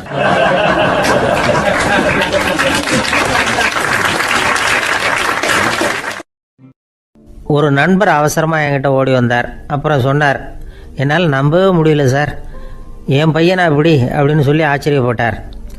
உங்கள் பையன் அப்படி என்ன தான் செஞ்சுட்டான் அப்படின்னு கேட்டேன். என்னால் முடியாத ஒரு காரியத்தை அவன் செஞ்சுட்டான் சார் அப்படின்னார். அது என்னன்னு தான் சொல்லுங்களேன். என்ன 5வது வகுப்பில் அவன் ஒரே தடவையில் தேறிட்டான் சார், அதாவது ஒரே அட்டம்ப்டில் பாஸ் ஆகிருக்கான் அப்படின்னார் மூச்சு வாங்க. கஷ்டப்பட்டு பரீட்சை எழுதுனது அவன், இவருக்கு ஏன் மூச்சு வாங்குது? நம்மால் செய்ய முடியாத ஒரு காரியத்தை இன்னொருத்தர் செய்யும் பொழுது அது நமக்கு ஆச்சரியமாக இருக்குது. சர்க்கஸ் பார்க்குறோம், ஒருத்தர் அந்த இடத்துல தொங்குறார், அது நமக்கு ஆச்சரியம். ஏன்னா அது நம்மால் முடியாத காரியம். நம்மால் முடியாத ஒன்றை அடுத்தவர் எளிதாக செய்யும் பொழுது நாம் மருள்வது இயற்கை. இதை தான் தொல்காப்பியம் மருட்கை அப்படின்னு சொல்லுது. இந்த வியப்பு இருக்குதே, இது 4 வகையில் ஏற்படுறதாக தொல்காப்பியம் சொல்லுது. அது என்ன 4 வகை? முதல் வகை எப்படின்னா புதுமையான அரிய செயல்களை செய்கிறது. 2வது வகை என்னென்னா பெரும் செயல்களை செய்கிறது. 3வது வகை என்னென்னா மிக நுட்பமான செயல்களை செய்கிறது. 4வது வகை என்னென்னா ஆக்கம் தரும் செயல்களை செய்கிறது. புதுமை, பெருமை, சிறுமை, ஆக்கமோடு மதினம் சாலா மருட்கை 4 அப்படிங்கிறது தொல்காப்பியம். இன்றைக்கி விஞ்ஞானம் புதுசு புதுசாக எதையோ கண்டுபிடிக்குது. ஆரம்பத்தில் அது ஆச்சரியமாக இருக்குது, அப்புறம் அது நமக்கு பழகி போயிடுது. வானொலி பெட்டி புதுசாக வந்தப்போ ஒரு பெட்டி பேசுதுங்கிறது எவ்வளோ பெரிய ஆச்சரியம். இப்போ யாரும் அதை ஆச்சரியமாக பார்க்குறதில்ல.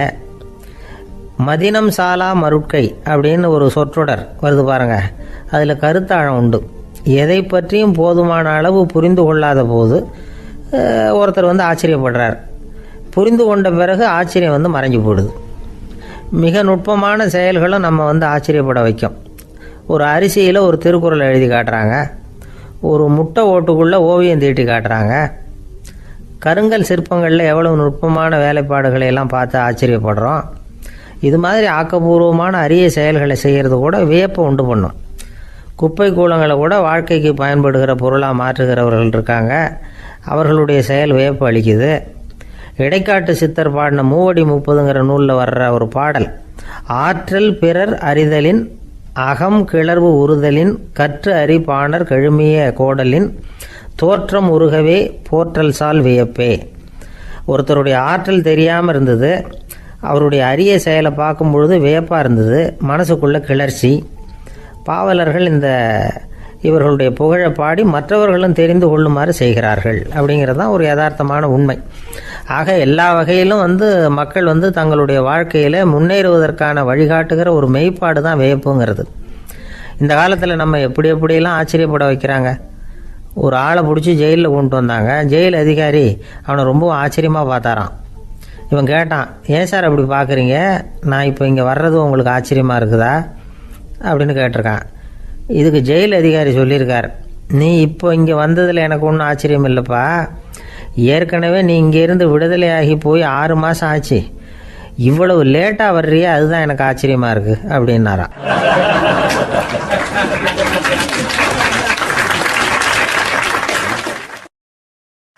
ஆஃபீஸை முடிஞ்சு வீட்டுக்கு போகிற சமயத்தில் ஒருத்தர் கடைக்கு போய் ஸ்வீட் வாங்கினார்.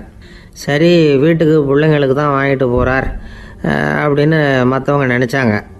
அவர் அப்படி செய்யல. அந்த இடத்துலையே பொட்டலத்தை பிரித்தார். திருட மாதிரி அப்படியே சுற்றி ஒரு தரம் பார்த்துக்கிட்டார். யாரும் தெரிஞ்சவங்க இல்லைங்கிறத முடிவு பண்ணிவிட்டு அவசரமாக அதை அப்படியே போட்டு முழுகிவிட்டு கையை தொடச்சிக்கிட்டு நல்ல பிள்ளை மாதிரி நடந்து போக ஆரம்பிச்சிட்டார். அவர் யாருன்னா, அவரோட பிரச்சனை எல்லாருக்கும் தெரியாது, சில பேருக்கு தான் தெரியும். அதாவது அவர் உடம்பில் சர்க்கரை இருக்குதுன்னு டாக்டர் சொல்லிவிட்டாராம். அதனால் வீட்டில் சர்க்கரையே இவர் கண்ணில் காட்டுறதில்ல. அதனால் இவர் யார் கண்ணிலையும் படாமல் இப்படிப்பட்ட வேலைகள்லாம் செய்கிறது வழக்கம். யாருக்கும் தெரியாமல் இப்படி ஸ்வீட்டை வாங்கி சாப்பிட்டுட்டு அவர் பாட்டுக்கு போயிடுறது. இப்படிப்பட்டவங்களுக்கெல்லாம் கொஞ்சம் ஆறுதலான தகவல் இன்றைக்கி. அது என்னென்னா, நாம் சாப்பிட்ற சர்க்கரைக்கும் நம்ம உடம்பில் உள்ள சில கோளாறுகளுக்கும் அப்படி என்ன தான் சம்மந்தம் இருக்குது. இதை பற்றி சமீபத்தில் சில ஆராய்ச்சிகள்லாம் நடந்திருக்குது. ஏன்னா சர்க்கரைன்னாவே விஷம் மாதிரி அதை பார்க்குறவங்களும் சில பேர் உண்டு. சின்ன பிள்ளைங்களுக்கு வயத்தில் பூச்சி உண்டாகிறதுலேருந்து பெரியவங்களுக்கு நீரிழிவு வர்ற வரைக்கும் எல்லாத்துக்கும் சர்க்கரை தான் காரணம்னு சொல்லிகிட்டு இருக்கிறோம். ஆனால் அந்த அளவுக்கு பயப்பட வேண்டிய அவசியம் இல்லை அப்படின்னு சொல்கிறாங்க. சர்க்கரை வியாதி, இருதய நோய், பித்த நீர் பை நோய், இதெல்லாம் சில நோய்கள்லாம் நாம் சாப்பிட்ற சர்க்கரைக்கும் தொடர்பு இருக்குன்னு நினைக்கிறோம். ஆனால் அப்படி சம்பந்தம் உண்டுங்கிறதுக்கு போதுமான அளவுக்கு ஆதாரம் இல்லை அப்படிங்கிறாங்க ஆராய்ச்சியாளர்கள். ஒரே ஒரு சம்பந்தம் தான் உறுதியாக இருக்குதான். அதுவும் இந்த பல் சிதைவு அப்படின்னு இருக்கு இல்லையா, அந்த சர்க்கரை சாப்பிட்றதுக்கும் இந்த பல் சிதைவுக்கும் சம்மந்தம் இருக்குது அப்படிங்கிறத மட்டும் உறுதியாக சொல்கிறாங்க. சர்க்கரைன்னா நாம் சாப்பிட்ற ஜீனி மட்டும் இல்லை, பழம், காய்கறி, பால், தேன், இப்படி எல்லாத்துலேயும் அது இருக்குது. கேரட்டு கொடுக்குற சத்தில் 88% சர்க்கரை, ஆப்பிள் கொடுக்குற சக்தியில் 95% சர்க்கரை. இது ஜீனி சர்க்கரை, இது ஆப்பிள் சர்க்கரை அப்படிங்கிற வித்தியாசம்லாம் உடம்புக்கு கிடையாது. ரெண்டுமே உடனடியாக சக்தி கொடுக்குது. ஒரு ஸ்பூன் சர்க்கரையில் 16 கலோரி தான் சத்து இருக்குது. அதிகமாக சர்க்கரை சாப்பிட்டா நீரிழிவு வந்துருங்கிறது தப்பான ஒரு அபிப்பிராயம். டயபெட்டிஸுங்கிறது ஒரு மெட்டபாலிக் டிசார்டர், அவ்வளவுதான். அதாவது நாம் சாப்பிட்ற சர்க்கரையை நம்ம உடம்பு திறமையாக உபயோகப்படுத்திக்க முடியல அப்படின்னு அர்த்தம். அதனால தான் அதிகமாக இனிப்பு வேணாம்னு சொல்கிறோம். ஏற்கனவே உடம்பால் முடியாத ஒன்றை மறுபடியும் அது தலையில் சுமத்தி அதிகமாக வேலை வாங்க வேணாமே அப்படிங்கிறதுக்காக தான். ஆகாரத்தில் அதிகமாக சர்க்கரை இருந்தால் அதனால் உடனே சர்க்கரை வியாதி வந்துடும்ங்கிறதுக்கு விஞ்ஞான ரீதியாக போதுமான ஆதாரம் இல்லை. அதனால் எப்போவாவது அதிகமாக ஸ்வீட்டு சாப்பிட்டுட்டா ஐயோ அதிகமாக சாப்பிட்டோமோ என்ன பண்ண போகுது தெரியலையே அப்படின்னு நினச்சி மனசை போட்டு குழப்பிக்க வேண்டியதில்லை. பொதுவாக எதுவுமே அதிகமாக வேண்டாம், எல்லாம் சீராக இருந்தால் போதும். நீரிழிவுங்கிறது புதுசாக வந்துட்ட ஒரு நோய் இல்லை, ரொம்ப காலமாகவே இருக்கிற ஒன்று தான்.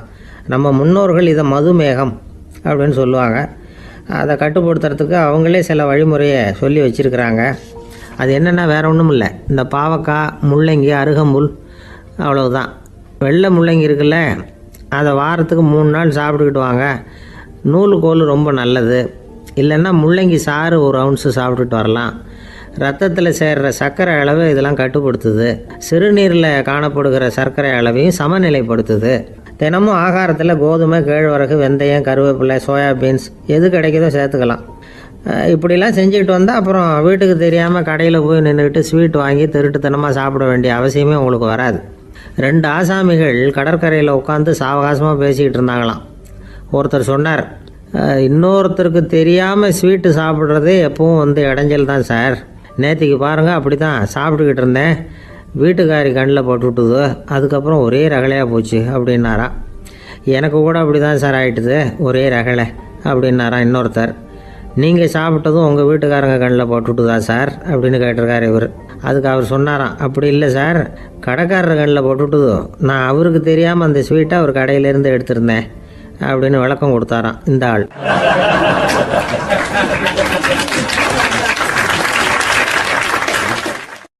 அம்மாக்காரங்களுக்கு அடிக்கடி ஏற்படுற கவலை ஒன்று உண்டு. அதாவது குழந்தை சரியாக சாப்பிட மாட்டேங்குதே அப்படிங்கிற கவலை. இவங்கெல்லாம் ஒரு விஷயத்த நல்லா புரிஞ்சுக்கணும். குழந்தைகள்ங்கிறவங்க பெரியவங்க மாதிரி இல்லை. அவங்க கடிகாரத்தில் மணியை பார்த்துட்டு சாப்பிட்றதுக்கு உட்கார்ற ரகம் கிடையாது. பசிச்சா சாப்பிடுவாங்க, இல்லைன்னா விளையாடுவாங்க அல்லது தூங்குவாங்க. அது புரியாமல் அவங்கள கட்டாயப்படுத்தி அல்லது மிரட்டி சாப்பிட வைக்கிறது ரொம்ப தப்பு. ஒரு 8 மாத குழந்தைக்கு 3 மணி நேரத்துக்கு ஒரு தடவை பசிக்கும். அந்த நேரம் பார்த்து சாப்பாடு கொடுத்தா அடம் பண்ணாமல் அது பாட்டுக்கு சாப்பிட்றோம். அதே குழந்தைக்கு 1 வயசு ஆகிறப்போ 4 மணி நேரத்துக்கு ஒரு தடவை பசிக்கும். இந்த வயசில் இயற்கையாகவே பசி குறைஞ்சிருக்கும். அது புரியாமல் என் குழந்தை முன்னாடி மாதிரி இப்போ சரியாக சாப்பிட மாட்டேங்கிறான் அப்படின்னு சில பேர் டாக்டர்கிட்ட போய் சொல்லிக்கிட்டு இருப்பாங்க. இன்னொரு விஷயம், ஒரு குழந்தைக்கு வயசு அதிகமாகிற வேகத்துக்கு உடம்பு எடையும் அதிகமாகிக்கிட்டே போகாது. உடம்பு எடை அதிகமாகிற வேகம் குறைஞ்சிக்கிட்டே வரும். 6 மாத குழந்தைக்கு ஒரு வாரத்தில் 150 கிராம் எடை கூடும். ஒரு வயசில் வாரத்துக்கு 71 கிராம் எடை கூடும். இது புரியாமல் அதிகமாக சாப்பாட்டை கொடுத்து குழந்தைய கஷ்டப்படுத்தக்கூடாது. ஏன்னா அளவுக்கு மீறின உணவு அஜீரணத்தை உண்டு பண்ணிவிடும். குழந்தைக்கு ஒரு தட்டில் கொஞ்சமாக ஆகாரத்தை வச்சு கொண்டுகிட்டு போய் கொடுக்கணும். மலை மாதிரி குவிச்சு வச்சா அதை பார்த்ததுமே பசி அடங்கி போயிடும். அடித்து மிரட்டி பயமுறுத்தி குழந்தைய சாப்பிட வைக்கிற பழக்கம் இருக்குது பாருங்க, அதுக்கு ஃபுட் ஃபோர்ஸிங் அப்படின்னு பேர். இப்படி பண்ணினா குழந்தைக்கு சாப்பாட்டில் விருப்பம் குறைஞ்சிரும், அதை கண்டாவே வெறுக்க ஆரம்பிச்சிடும். அது மாதிரி உளம் சார்ந்த பசி குறைவு, சைக்கோஜெனிக் அனோரெக்சியா, அது ஏற்படுமா. சாப்பாடுங்கிறதே ஒரு தண்டனை மாதிரி தோணும். குழந்தைகளுக்கு பிடிச்ச மாதிரியான ஆகாரத்தை கொடுக்கணும். சத்து அதிகம் இருக்குங்கிறதுக்காக அதுக்கு பிடிக்காத ஆகாரத்தை கொடுத்து கட்டாயப்படுத்தக்கூடாது. குழந்தைகளுக்கு 2 வயசு ஆகிறப்போ இயற்கையாகவே எதிர்மறை குணம் உண்டாகும். அதாவது அந்த எதிர்மறையாக பேசுறது. இது மாதிரி சமயங்களில் நாம் என்ன சொல்கிறோமோ அதுக்கு நேர்மாறாக நடந்துக்கும். ஏட்டிக்கு போட்டி, சாப்பிட சொன்னால் விளையாட போவோம், விளையாட சொன்னால் சாப்பாடு கேட்கும். இதை புரிஞ்சுக்கிட்டு நடந்துக்கணும். குழந்தை சொன்ன பேச்சை கேட்கலேன்னு கோவப்படக்கூடாது. குழந்தை வளர வளர பிடிவாத குணம் வர்றது சகஜம். கேட்டதை வாங்கி கொடுத்தாதான் சாப்பிடுவேன் அப்படின்னு பிடிவாதம் பண்ணும். வாங்கி கொடுத்து விடுறது தான் உத்தமம். நீங்களும் அதுகிட்ட பிடிவாதம் பண்ணிட்டு இருக்கக்கூடாது. ஏன்னா கேட்டது கிடைக்கலையேங்கிற ஏமாற்றம் கூட குழந்தையோட பசியை குறைச்சிரும். கேட்டது கிடைச்சிட்டா பசி அதிகமாகும். கொடுத்ததை மளமளன்னு சாப்பிட்றோம். குழந்தைகளுக்கு கண்ட கண்ட நேரத்தில் சாப்பிட்றதுக்கு எதையாவது வாங்கி கொடுத்துக்கிட்டு இருந்தா சாப்பாட்டு நேரத்தில் சாப்பிடாம அடம் பண்ண ஆரம்பிச்சிடும். பள்ளிக்கூடம் போகிற பிள்ளைங்க காலை உணவை சரியாக சாப்பிட மாட்டாங்க. அச்சம், அவசரம், பரபரப்பு இதெல்லாம் தான் காரணம். பள்ளிக்கு புறப்படுறதுக்கு ஒரு 3/4 மணி நேரத்துக்கு முன்னாடியே சாப்பாடு போட்டுருங்க, அது சரியாக போடும். படிக்கிற குழந்தைகள் உடல் சோர்வு, மனச்சோர்வு இது காரணமாக கூட சாப்பிட மறுக்கிறது உண்டு. இப்போ உதாரணமாக சாயந்தரம் விளையாடி விட்டு வீட்டுக்கு வந்ததும் சாப்பிட சொன்னால் வேணாம்பாங்க. இது உடல் சோர்வு. ரொம்ப நேரம் வீட்டு பாடங்களை செஞ்சு முடித்த கையோடு சாப்பிட சொன்னாலும் அவங்களால சரியாக சாப்பிட முடியாது. இது உளச்சோர்வு, அதாவது மனச்சோர்வு. இதை தவிர குழந்தைகளுக்கு உடல் நலக்குறைவு ஏற்பட்டால் கூட சாப்பிட மறுக்கிறது உண்டு. சில மருந்து மாத்திரைகள் கூட பசியை குறைச்சிரும். அதனால் சரியாக தெரிஞ்சுக்கிட்டு குழந்தைகளை சாப்பிட வைக்கணும். அது புரியாமல் கையில் சாப்பாட்டு தட்டை வச்சுக்கிட்டு குழந்தைகளை விரட்டிக்கிட்டு அலையக்கூடாது. ஒரு சின்ன பையன் சொன்னான், எங்கள் அம்மா சாப்பாடு போடுறது தெரிஞ்சா நான் உடனே வீட்டை விட்டு வெளியில் ஓடி போடுவேன் அப்படின்னா. ஏன் அப்படி பண்ணுறேன்னு கேட்டோம். எங்கள் அப்பா கூட அது மாதிரி தான் சார் பண்ணுவார் அப்படிங்கிறான்.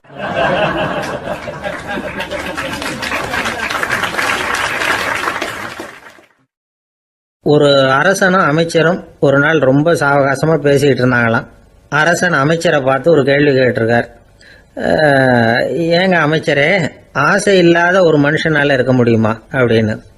ஏன் முடியாது, துறவி அப்படிங்கிறவங்கெல்லாம் அப்படிப்பட்டவங்க தானே அப்படின்னாராம் அமைச்சர். அவங்கெல்லாம் உண்மையிலேயே ஆசையை விட்டவங்க தானே அப்படின்னு கேட்டாராம் ராஜா. அப்படிதான் இருக்கணும் அப்படின்னாராம் அமைச்சர். அப்படின்னா ஆசையே இல்லாத ஒரு உண்மையான துறவியை நான் பார்க்கணுமேன்னார். அது என்ன பிரமாதம், அதுக்கு நான் ஏற்பாடு பண்ணுறேன் அப்படின்னுட்டார் இவர்.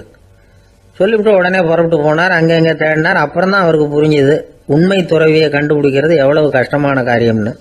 இருந்தாலும் ராஜா கிட்ட சொல்லியாச்சே உண்மை துறவியை காட்டுறேன்னு. இப்போ என்ன பண்ணுறது? ராஜா கிட்ட சொன்னபடி நடக்கலைன்னா அவருக்கு கோவம் வந்துடும். அமைச்சர் ஒரு யோசனை பண்ணார். அவருக்கு ஒரு வழி தெரிஞ்சுது.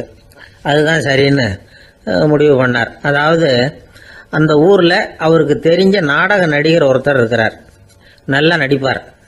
அவரை போய் பார்த்தார். இதை பாருப்பா, எனக்காக நீ ஒரு காரியம் செய்யணும்னார். என்னன்னு கேட்டார் அவர். நீ ஒரு துறவி மாதிரி கொஞ்ச நேரத்துக்கு நடிக்கணும். ராஜா உன்னை பார்த்துட்டு போகிற வரைக்கும் நடி, அது போதும். அதுக்காக உனக்கு 10,000 ரூபா தரேன் அப்படின்னார். அவர் எந்த காலத்தில் இவ்வளவு பணத்தை மொத்தமாக பார்த்துருக்கார். அதனால் உடனே சரின்னு ஒத்துக்கிட்டார். அமைச்சர் அரண்மனைக்கு திரும்பி வந்தார். என்ன அமைச்சரே, இன்னுமா ஒரு உண்மையான துறவி கிடைக்கலன்னார். உண்மையான துறவி ஒருத்தரை இப்போ தான் கொஞ்ச நேரத்துக்கு முன்னாடி பார்த்து பேசிவிட்டு வர்றேன்.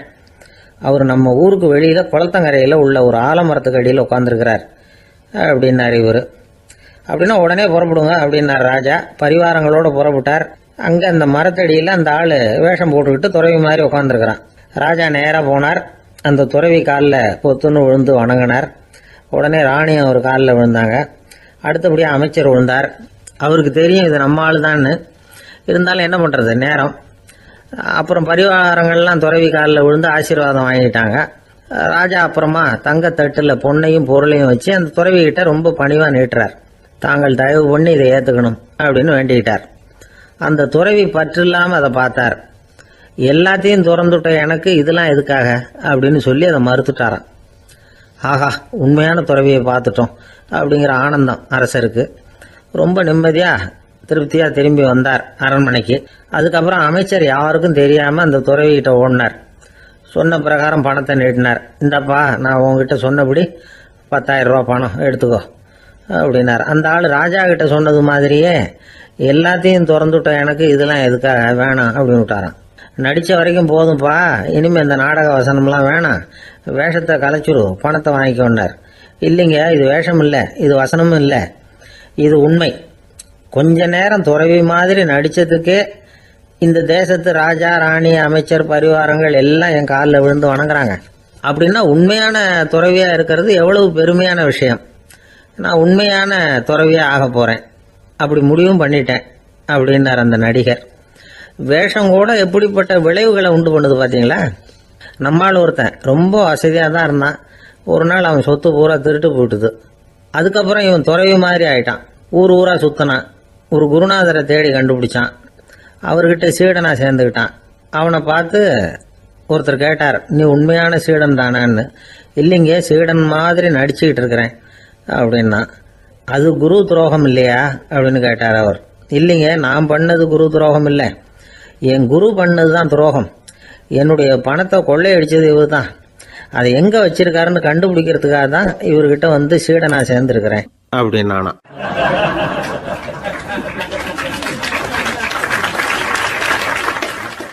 ஒருத்தர் ரொம்ப அவசரமா வந்தார். சார், மனுஷன் நிம்மதியா இருக்கிறதுக்கு என்ன வழின்னு கேட்டார். சீக்கிரமா ஒரு கல்யாணத்தை பண்ணீங்க, எல்லாம் சரியா போடும் அப்படின்னோம். அவர் ஒரு மாதிரியா பார்த்தார். ஏற்கனவே எனக்கு கல்யாணம் ஆயிட்டுது சார், அதனால தானே நிம்மதியா இருக்கிறதுக்கு வழி கேட்கறேன் அப்படின்னார். சரி, இவர் ஒரு மாதிரியான கேஸ் அப்படின்னு நினைச்சுக்கிட்டு நம்மகிட்ட இருந்த ஒரு சின்ன புத்தகத்தை அவர்கிட்ட தூக்கி கொடுத்தோம். இதை படிச்சு பாருங்கன்னு. கல்யாணத்துக்கு பிறகும் சந்தோஷமா இருக்கிறதுக்கு என்ன வழி அப்படிங்கிற கேள்விக்கு அந்த புத்தகத்துல விளக்கம் இருந்தது. கணவன் மனைவிக்குள்ள சிக்கல் வராம இருக்கிறதுக்கு அதுல சில வழிகளை சொல்லி கொடுத்துருக்குறாங்க. அதெல்லாம் என்னென்ன அப்படிங்கறத இப்ப பார்க்கலாமா. குடும்பம்னு இருந்தா கோபம் வரதான் செய்யும். அது வந்துட்டு போகட்டும், பரவாயில்ல. ஆனா அந்த கோபம் ஒரே நேரத்துல 2 பேருக்கும் வந்துடாம பாத்துக்கணும். ஒரு சமயத்துல யாராவது ஒருத்தர் தான் கோபப்படணும், அடுத்தவங்க அமைதியா இருக்கணும். அதுக்கப்புறம் இவர் அமைதியான உடனே அவங்க ஆரம்பிச்சுக்கலாம்.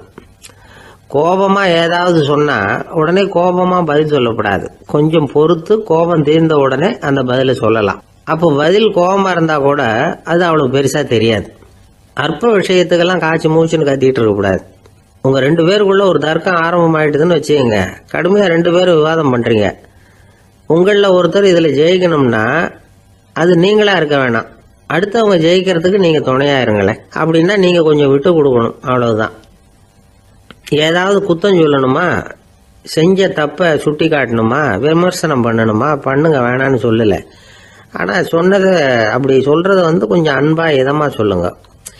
எப்போ நடந்த தவறுகளை எல்லாம் இப்போ போய் மறுபடியும் ஞாபகப்படுத்திட்டு இருக்க வேண்டாம்.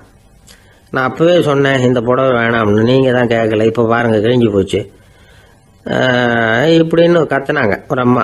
எப்போ சொன்னீங்கன்னு கேட்டா ஒரு 10 வருஷத்துக்கு முன்னாடி தீபாவளி சமயத்துல அப்படிங்கிறாங்க. அது என்ன இன்னும் அப்படியே புதுசாகவே இருக்கும்?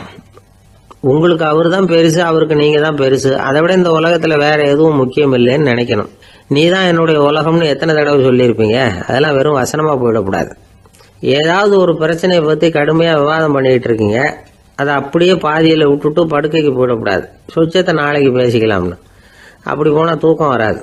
பிரச்சனையை ஒரு முடிவு பண்ணிக்கிட்டு அதுக்கப்புறமா தூங்க போகணும். ஒரு நாள்ல ஒரு தடவையாவது உங்க ஜோடியை பாராட்டி நல்ல விதமா கனிவா ஒரு வார்த்தை சொல்லணும் அப்படின்னு தீர்மானம் பண்ணீங்க. ஏதாவது தப்பு பண்ணிவிட்டீங்கன்னா பரவாயில்ல, அதை ஒத்துக்கிறதுக்கும் மன்னிப்பு கேட்கறதுக்கும் தயாரா இருக்கணும். அது ஒன்றும் கேவலம் கிடையாது. வீட்டுக்குள்ள தானே கேட்க போறீங்க, வெளியில யாருக்கு தெரிய போகுதோ. எப்படியோ உங்களுக்குள்ள ஒரு சமரசம் ஆனா சரிதான். ஒரு தகராறுன்னு எடுத்துக்கிட்டா குறைஞ்சபட்சம் அதுக்கு 2 பேர் தேவை.